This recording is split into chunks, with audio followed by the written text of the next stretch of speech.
故事发生在非洲，这个充满奇迹的地方，引得一支探险队千里迢迢驱车来往，在当地人的带领下进入森林，并利用卫星与基地取得联系。原来进森林是为了寻找钻石，以便制造出新型激光枪。在好奇心的驱使下，探险队的队长跟着伙伴游进洞里，眼前景象别有洞天，充满未知的危险。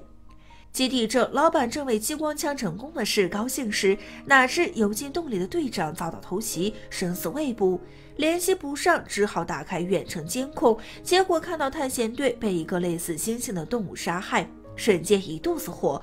对于老板来说，一面是生死未卜的儿子，一面是财富未来，于是决定让女主找人手马上前去。对于女主来说，快成为自己未婚夫的队长突然生死未卜，固然放心不下。说到找人手，这让我想到了一直与猩猩作伴的男主。他研究了一个机器臂，能翻译出手语，让哑巴说话，并且还将这项技术运用到猩猩身上，这样人就能和动物沟通，神奇。这天，猩猩小美又做噩梦了。赶去安抚的男主意外发现，猩猩画的东西都与森林相关，还有着一只奇怪的眼睛，这让他觉得是猩猩想家了，于是想帮猩猩回家。正为经费发愁时，一位慈善探险家出现，表示愿意出钱。一听马上要回家的猩猩格外高兴，巧了，他的家就是女主想要去的地方。想加入的女主遭到男主拒绝，得亏探险家的钱不够，这才让愿意掏钱的女主一并前往。猩猩对她的加入并不欢迎，旅途劳累，猩猩喝完一杯鸡尾酒后黯然睡去。趁这机会，男主女主对彼此加深了解，总之各怀心事。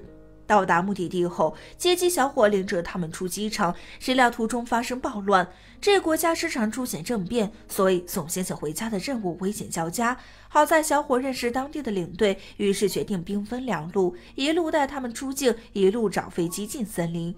光天化日下，领队抢了辆车，蒙混过关出了机场，哪知刚到镇上就被士兵发现，都被抓了起来。要知道，此时正处于暴乱期，所以想过边境是个问题。好在有钱能使鬼推磨，女主掏钱买通了长官，另外通过长官的话还知道了那位探险家到处欠债，由此可见此行也是必有原因。在长官的护送下，成功出境，来到非洲森林与劫机小伙会合，确定好装备，开始启程，路途艰辛。途中还遭到热能追踪导弹的攻击，得亏机智的女主想到用信号枪干扰，但子弹有限，只好将物资空投下去，并提前跳伞，方才成功躲避导弹，开启吃鸡寻宝之战。初到森林的猩猩对眼前事物十分好奇，跟着探险小队开始了回家之路。另外，领队还叫来了当地人帮忙，熟悉地形安营插寨就简单多了。女主借着机会与基地取得联系，得知攻击探险队的是一种罕见的猩猩，其次附近火山也开始活跃起来。突然，猩猩小美闯了过来，打翻机器，就这样又与外界失去了联系。难以入眠的夜晚，加上倾盆大雨，道路格外难走，还有毒蛇。好在隔天有所转变，只是会有水蛭，稍无注意，小弟难保。突然，森林里的野人出现，一交谈得知他们救了一个外地人。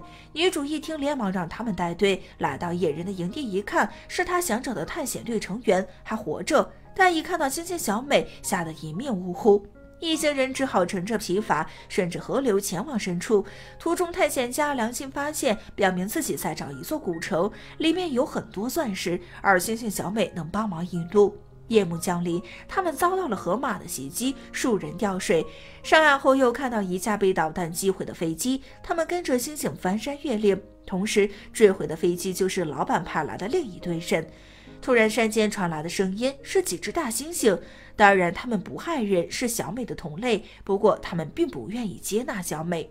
很快来到了第一支探险队的营地，并顺着洞进入了罕见猩猩的领地，看到了探险家口中的古城。那么真的会有钻石吗？为了寻找生死未卜的队长，决定留下几人照看小美，其余人进去一探究竟。无处不在的罕见猩猩让人后背发凉，对剩余的人发起了攻击。男主的朋友不幸遇害，吓得连忙往外跑，并在营地外做好防御设施，只要坏猩猩一靠近就会自动开火。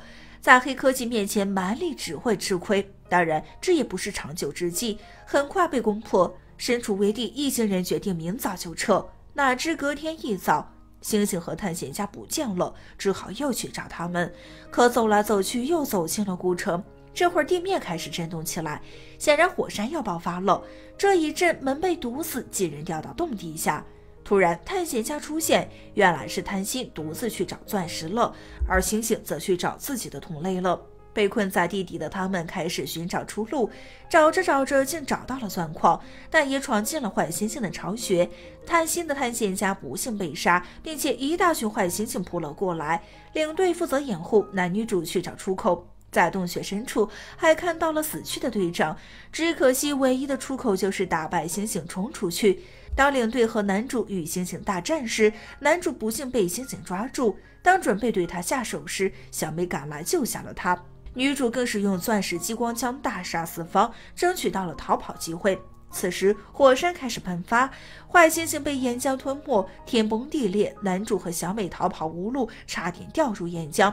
好在女主利用激光帮忙解围，全程刺激无尿点，逃出来的他们不幸走散。领队和女主在坠毁的飞机上找到了气球，便联系上了老板。哪知他只关心钻石，气得女主一激光射向卫星。同时，星星小美也找到了家，回到了同类身边。最后，领队和男女主坐上了热气球，在上面，女主更是将仅剩的一颗钻石丢向森林，让老板人财两空。